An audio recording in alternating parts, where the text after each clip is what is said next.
નમસ્કાર મિત્રો, અમારા વિડીયોમાં આપ સૌનું હાર્દિક સ્વાગત છે.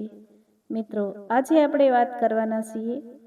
અર્જુન શહેરનો ખૂબ જ ઈમાનદાર સિવિલ એન્જિનિયર હતો. તેની એક જ ઓળખ હતી કે કરોડો રૂપિયાની લાલચ સામે પણ તે ક્યારેય પોતાના સિદ્ધાંતો છોડતો નહોતો.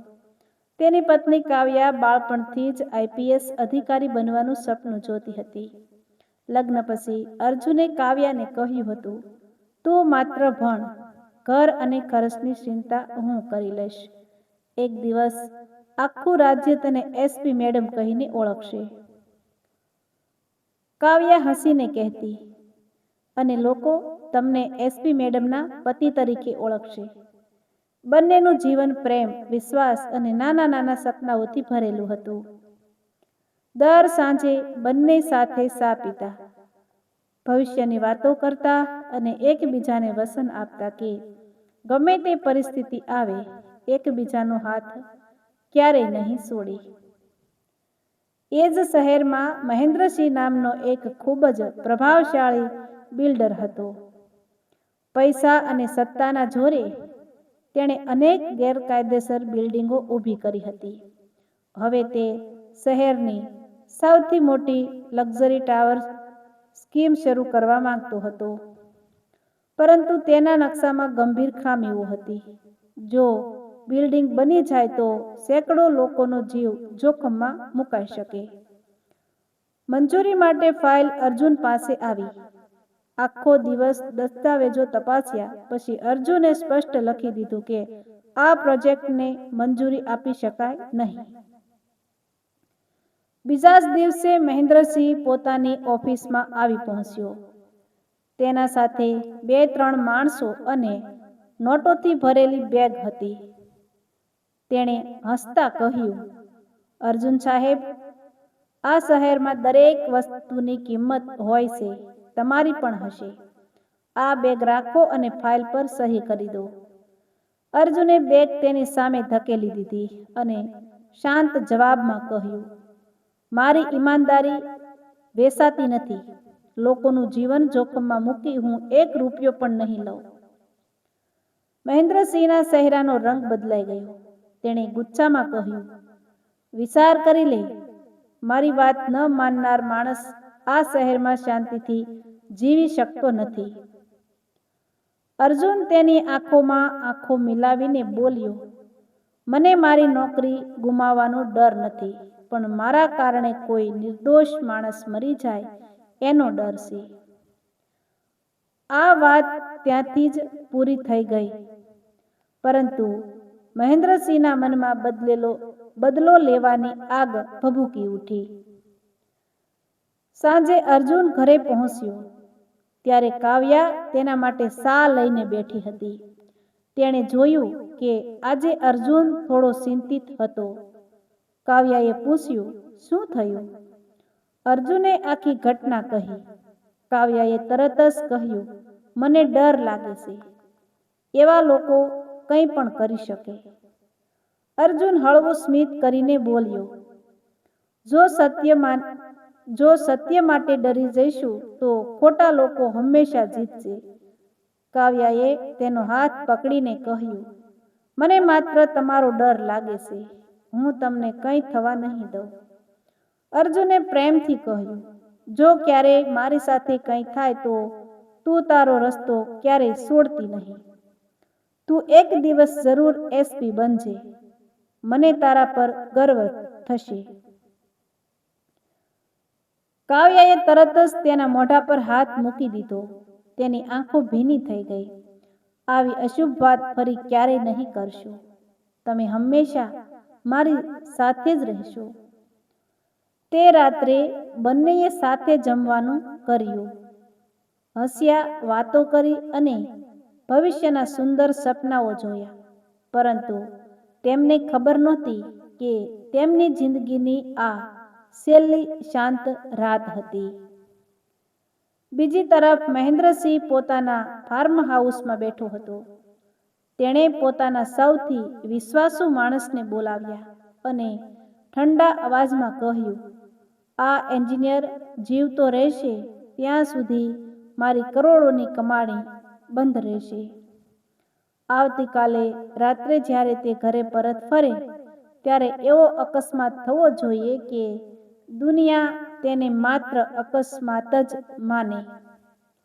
ગુનેગારો શાંતિથી માથું હલાવી બહાર નીકળી ગયા. અર્જુને હજુ સુધી ખબર પણ નહોતી કે તેની ઈમાનદારીની કિંમત હવે તેના જીવનથી ચૂકવાની હતી. અગલી સાંજે અર્જુન ઓફિસમાંથી નીકળ્યો ત્યારે તેને ખબર પણ નહોતી કે કેટલાક લોકો સવારથી જ તેની દરેક હિલચલ પર નજર રાખી રહ્યા હતા. તેણે કાવ્યાને ફોન કરીને કહ્યું, હું અડધા કલાકમાં ઘરે આવી જઈશ. આજે તારી મનપસંદ આઈસ્ક્રીમ પણ લઈને આવું છું. કાવ્યા હસીને બોલી, જલ્દી આવજો, હું તમારી રાહ જોઈ રહી છું. આ બંને વચ્ચેની છેલ્લી વાતચીત હતી.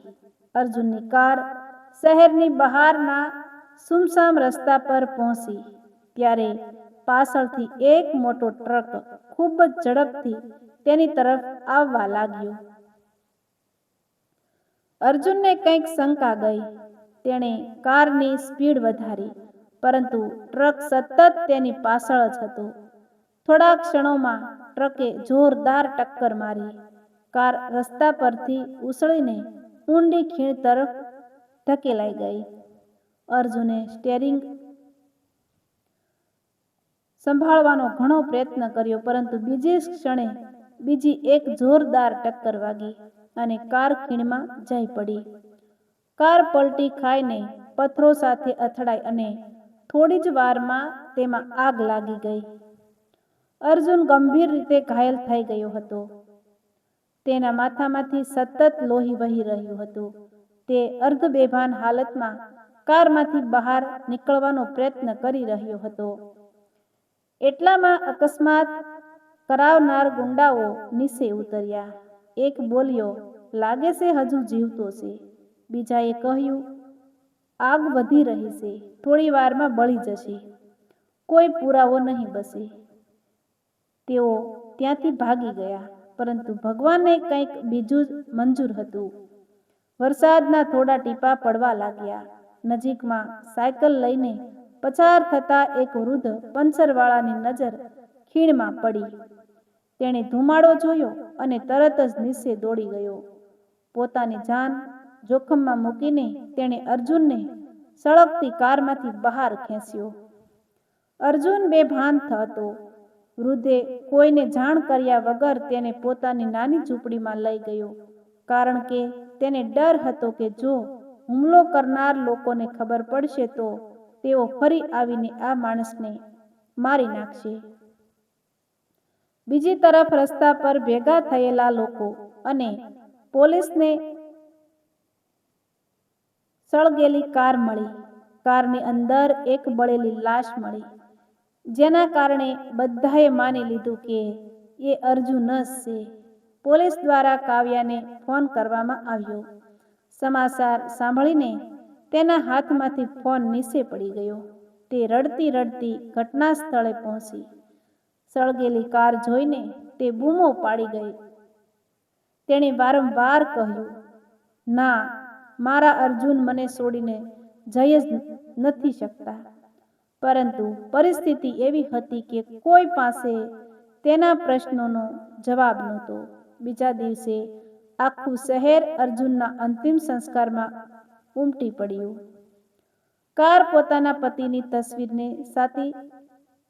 કાવ્યા પોતાના પતિની તસવીરને સાથે સાથે ચોંટાડી સતત રડી રહી હતી. અગ્નિદાહ પહેલા તેણે ધ્રુજતા અવાજમાં કહ્યું, જો તમે ક્યાંક જીવતા હશો તો હું તમને એક દિવસ જરૂર શોધી કાઢીશ, અને જો સાચે જ ભગવાન પાસે ચાલ્યા ગયા હશો તો હું તમારા દરેક સપનાને પૂરું કરીશ. હું એસપી બનીને દરેક ગુનેગારોને સજા અપાવીશ. આખું સ્મશાન તેની ચીસોથી ગુંજી ઉઠ્યું. બીજી તરફ ઝૂંપડીમાં પડેલો અર્જુન ધીમે ધીમે આંખો ખોલે છે, પરંતુ તેને પોતાનું નામ, પોતાનું ઘર, પોતાની પત્ની કંઈ જ યાદ રહેતું નથી. તેની યાદશક્તિ સંપૂર્ણપણે ખોવાઈ ગઈ હતી. વૃદ્ધ પ્રેમથી કહે છે, બેટા, ડરશો નહીં, હવે તું સુરક્ષિત છે. અર્જુન ખાલી નજરે તેની સામે જોઈ રહ્યો હતો, કારણ કે હવે તેની જિંદગીનો સૌથી મોટો સંઘર્ષ શરૂ થવાનો હતો. વૃદ્ધ પંચરવાળાએ અર્જુનને પોતાના દીકરાની જેમ સાચવવાનું શરૂ કર્યું. ગામમાં બધા તેને કાકા કહીને ઓળખતા હતા. તેમને કોઈ સંતાન નહોતું. ભગવાનને જાણે અર્જુનના રૂપમાં તેમને દીકરો આપી દીધો હતો. અર્જુનના માતાની ગંભીર ઈજાને કારણે તેને પોતાનું નામ પણ યાદ નહોતું. ડોક્ટરે કહ્યું હતું કે જીવ બચી ગયો એ જ મોટો ચમત્કાર છે. પરંતુ યાદશક્તિ ક્યારે પાછી આવશે તેની કોઈ ખાતરી નથી. કાકાએ તેનું નામ અજય રાખી દીધું. અર્જુન હવે અજય બની ગયો. દિવસો, મહિનાઓ અને મહિના વર્ષોમાં બદલાતા ગયા. કાકા તેને પંચર બનાવવાનું કામ શીખવતા. શરૂઆતમાં અર્જુનના હાથમાંથી કામ બરાબર થતું નહોતું, પરંતુ ધીમે ધીમે તેણે બધું શીખી લીધું. જે હાથ કરોડોની બિલ્ડિંગોના નકશા બનાવતા હતા, એ જ હાથ હવે ફાટેલા ટાયરમાં પંચર લગાવતા હતા. ક્યારેક કોઈ મોટી બિલ્ડિંગ પાસે કામ કરવા જતો ત્યારે તેના મનમાં અજાણી બેચેની થતી. દિવાલોના નકશા, સિમેન્ટ અને લોખંડ જોતા તેને લાગતું કે આ બધું ક્યાંક પહેલા જોયું છે, પરંતુ યાદ આવતું નહોતું.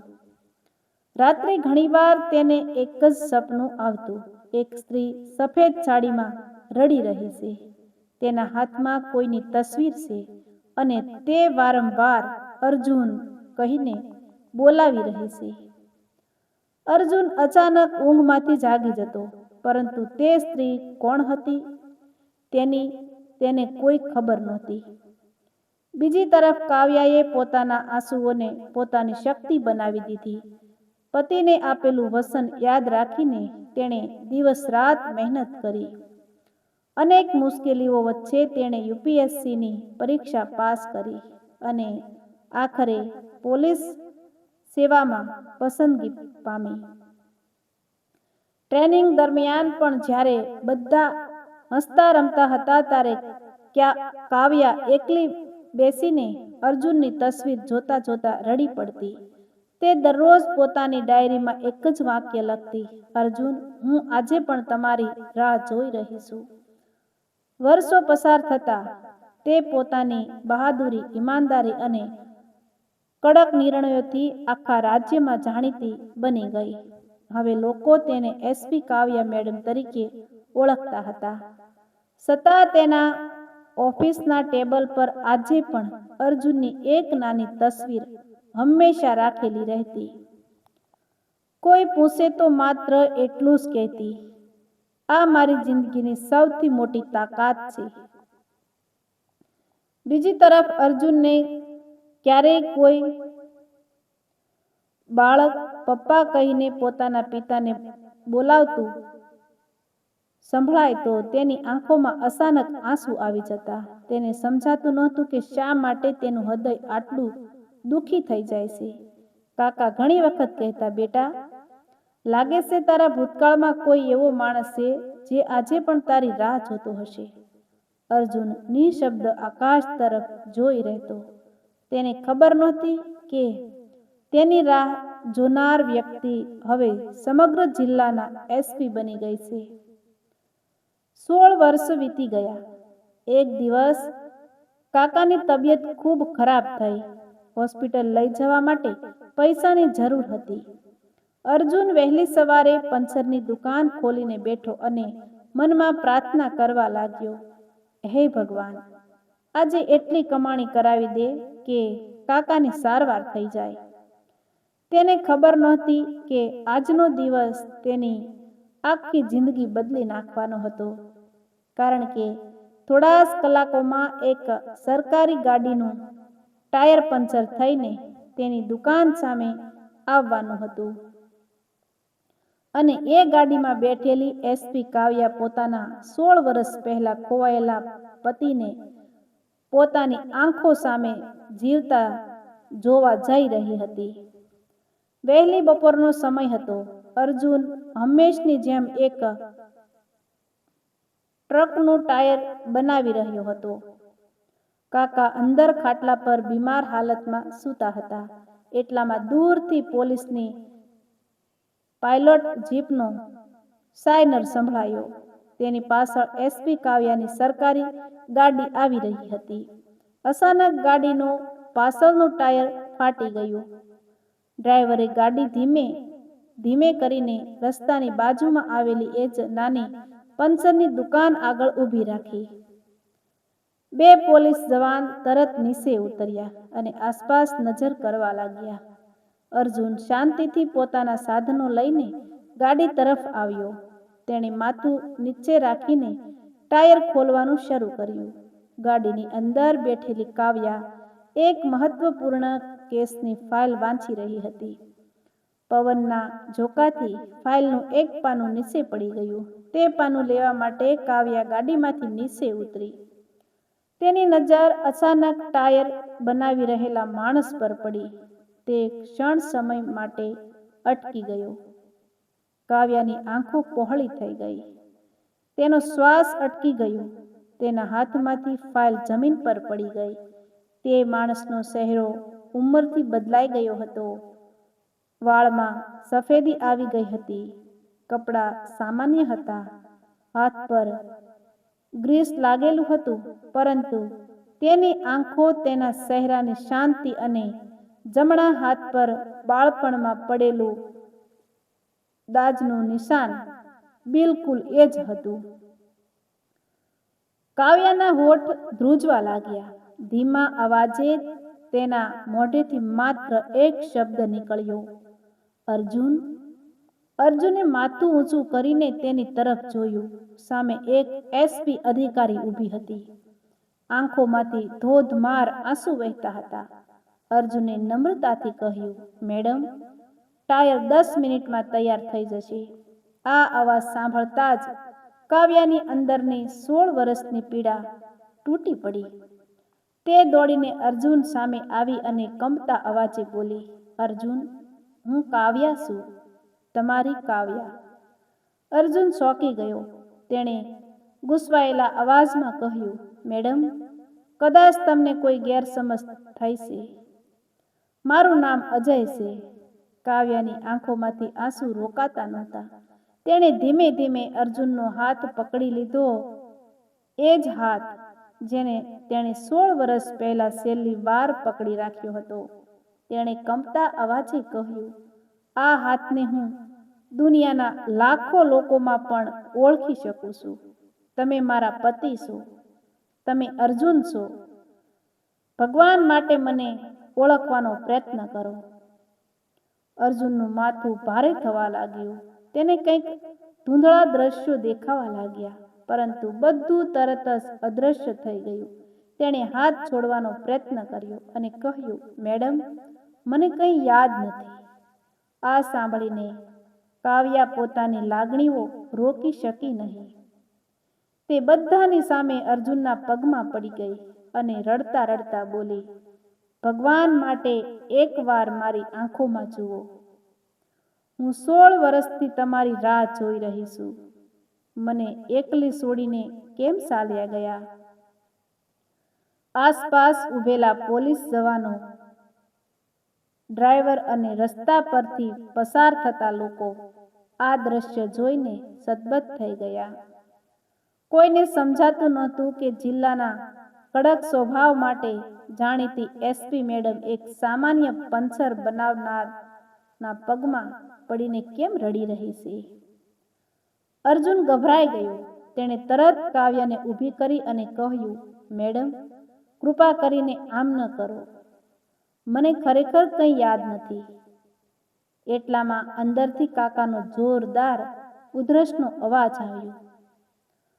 અર્જુન દોડીને અંદર ગયો. કાવ્યા પણ તેની પાછળ ગઈ અને ત્યાં દિવાલ પર લટકતી એક જૂની થેલીમાં તેની એવી વસ્તુ દેખાય જેને જોઈને તેની આશા વધુ મજબૂત બની ગઈ.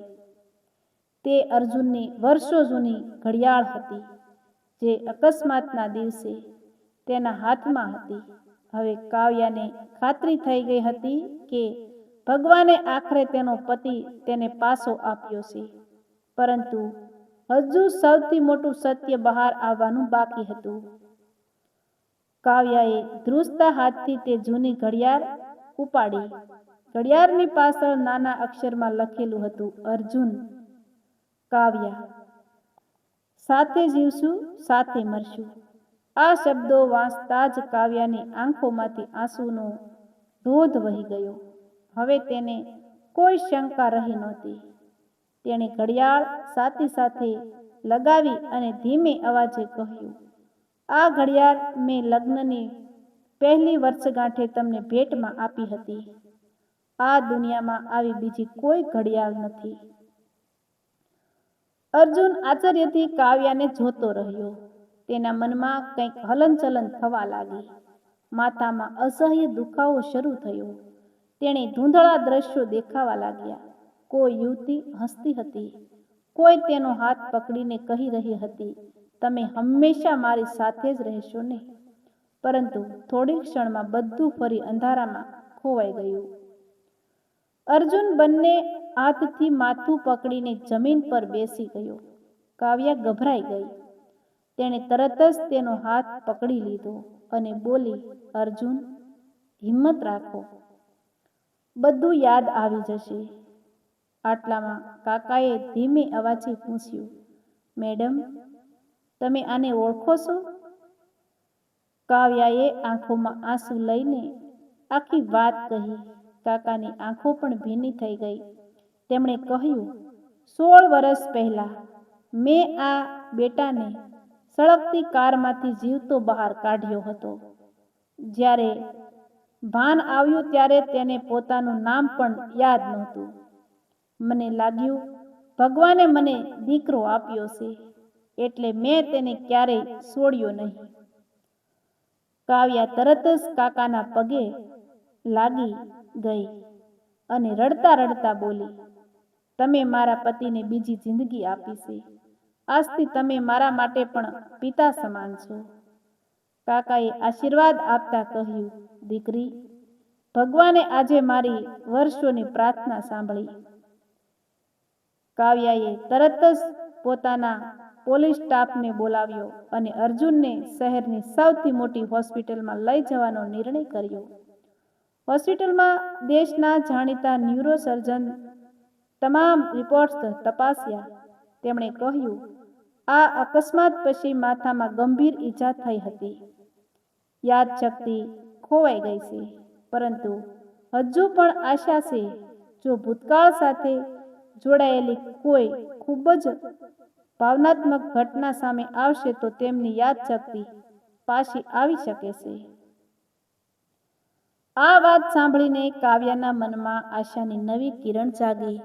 તેણે નક્કી કર્યું કે તે અર્જુનને તેમના જૂના ઘરમાં લઈ જશે, જ્યાં તેમની દરેક યાદ આજે પણ જીવંત હતી. બીજી તરફ હોસ્પિટલની બહાર ઊભેલો એક માણસ આ બધું છુપાઈને જોઈ રહ્યો હતો.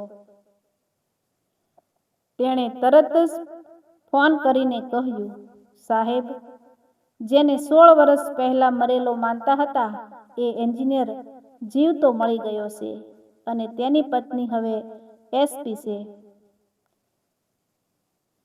ફોનની બીજી તરફ બેઠેલો મહેન્દ્રસિંહ થોડા ક્ષણ માટે સદબદ થઈ ગયો. તેના હાથમાંથી ગ્લાસ નીચે પડી ગયો. તેણે ગુસ્સામાં દાંત ભીંસીને કહ્યું, ના, આ માણસ જીવતો રહી શકે નહીં. જો તેને બધું યાદ આવી ગયું તો હું આખી જિંદગી જેલમાં સડીશ. આ વખતે કોઈ ભૂલ ન થવી જોઈએ. હોસ્પિટલમાંથી બહાર નીકળે એ પહેલાં જ તેનું કામ પૂરું કરી નાખો. મહેન્દ્રસિંહના આદેશ સાથે ફરી એકવાર અર્જુનના જીવન પર મૃત્યુનું સૌથી મોટું જોખમ મંડરાવા લાગ્યું. જ્યારે કાવ્યાને હજુ એ વાતની જરા પણ ખબર નહોતી કે 16 વર્ષ પછી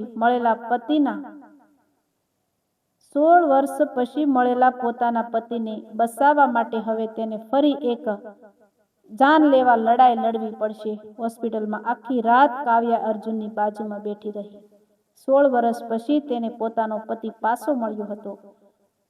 તેથી તે એક ક્ષણ માટે પણ તેને એકલો છોડવા તૈયાર નહોતી. અર્જુન ઊંઘમાં પણ ક્યારેક અજાણતા કાવ્યા એવો શબ્દ બોલી જતો અને ફરી શાંત થઈ જતો. આ સાંભળીને કાવ્યાની આંખોમાં આશાના આંસુ આવી જતા. સવારે ડોક્ટરે કહ્યું, આજે તમને ઘરે લઈ જાઓ. આજે તેમને ઘેરે લઈ જાઓ. ઓળખીતા વાતાવરણમાં રહે તો યાદશક્તિ પાછી આવવાની શક્યતા વધી શકે. કાવ્યાએ પોલીસ સુરક્ષા સાથે અર્જુનને પોતાના જૂના ઘરમાં લઈ જવાનો નિર્ણય કર્યો. બીજી તરફ મહેન્દ્રસિંહના ગુંડાઓ હોસ્પિટલની બહારથી જ તેમની દરેક હિલચાલ પર નજર રાખી રહ્યા હતા.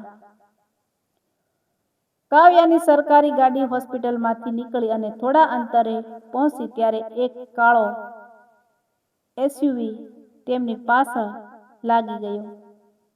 કાવ્યાને શંકા ગઈ. તેણે તરત જ વાયરલેસ પર પોતાની ટીમને એલર્ટ કરી. થોડા કિલોમીટર પછી ગુંડાઓને ગાડીને ઓવરટેક કરીને રસ્તો રોકી દીધો.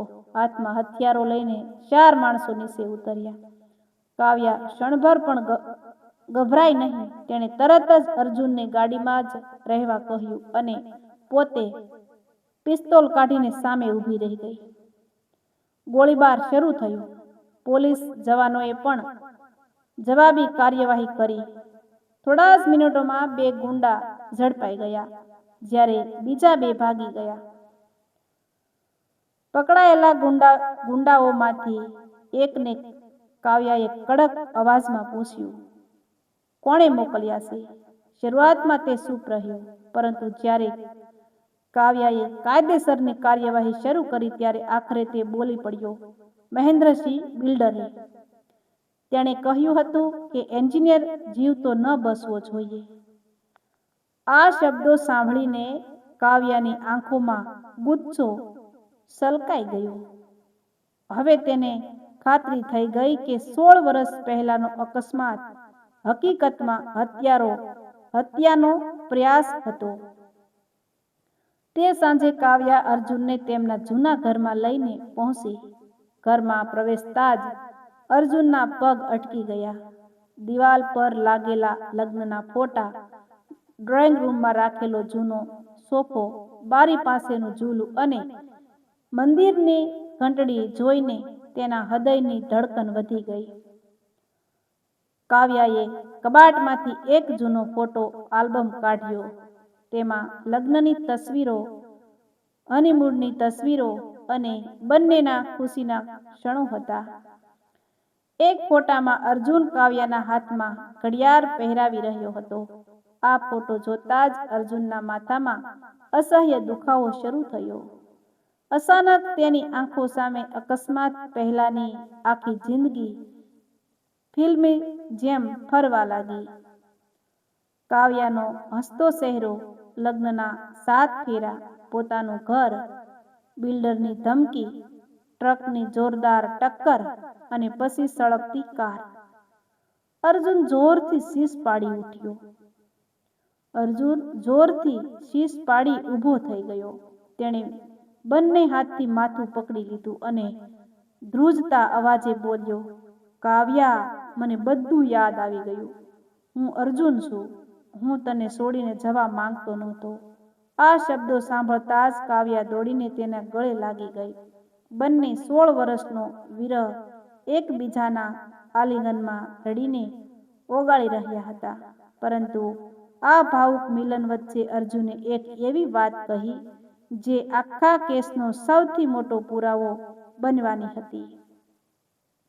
તેણે ધીમા અવાજે કહ્યું, કાવ્યા, અકસ્માત પહેલા મેં મહેન્દ્રસિંહ સામેના બધા પુરાવા એક જગ્યાએ છુપાવી દીધા હતા. જો એ પુરાવા મળી જશે તો તે ક્યારેય બચી શકશે નહીં. અર્જુનની વાત સાંભળીને કાવ્યાની આંખોમાં આશાની નવી કિરણ જાગી. તેણે તરત જ પૂછ્યું, અર્જુન, એ પુરાવા ક્યાં છે? અર્જુને થોડા ક્ષણ આંખો બંધ કરી.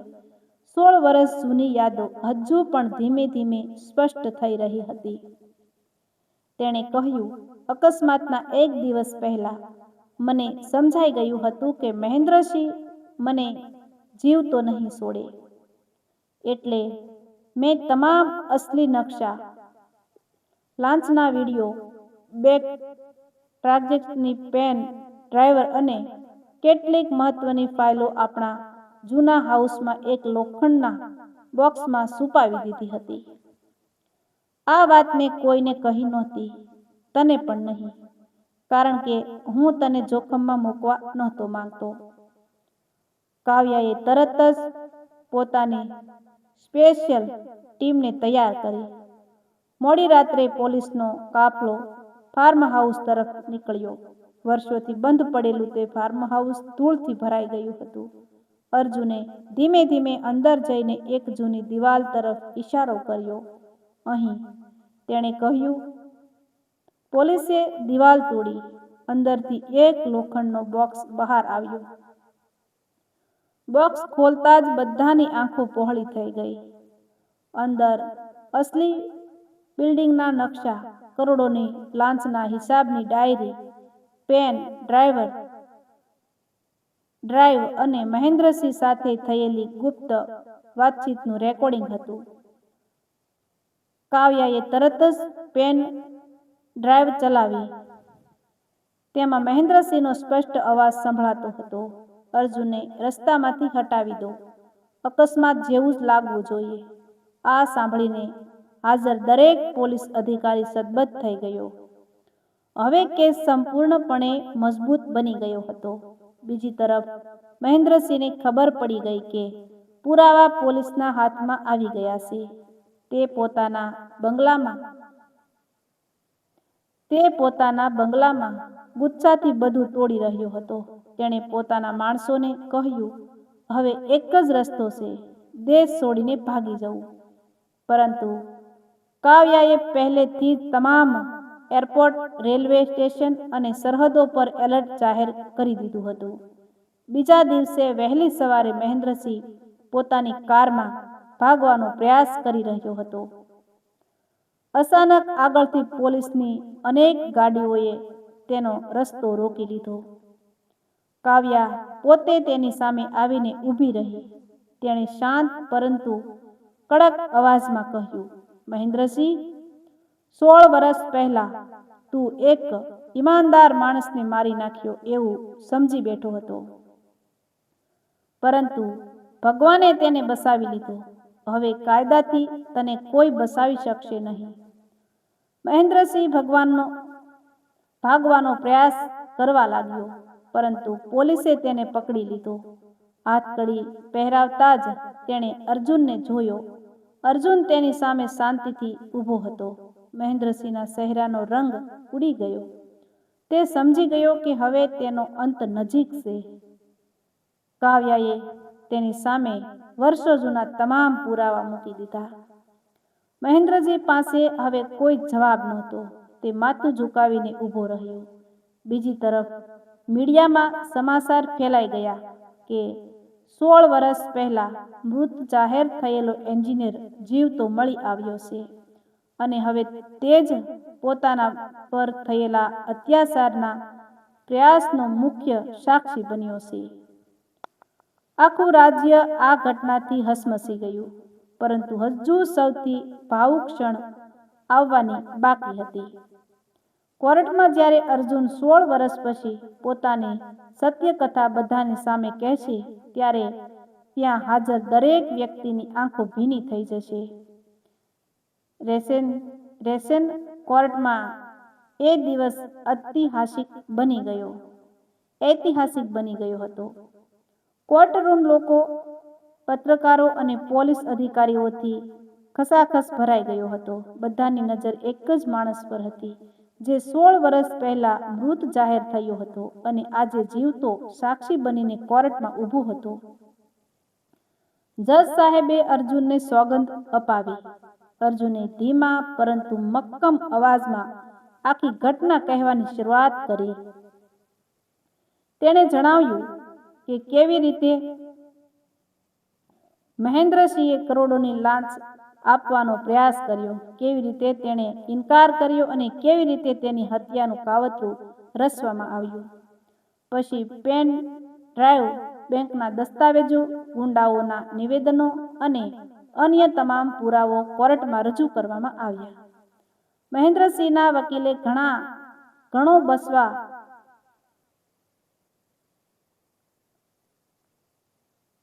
ઘણો બચાવ કરવાનો પ્રયત્ન કર્યો, પરંતુ દરેક પુરાવો તેની સામે જતો હતો અને જજે મહેન્દ્રસિંહને પૂછ્યું, શું તમે કંઈ કહેવા માંગો છો?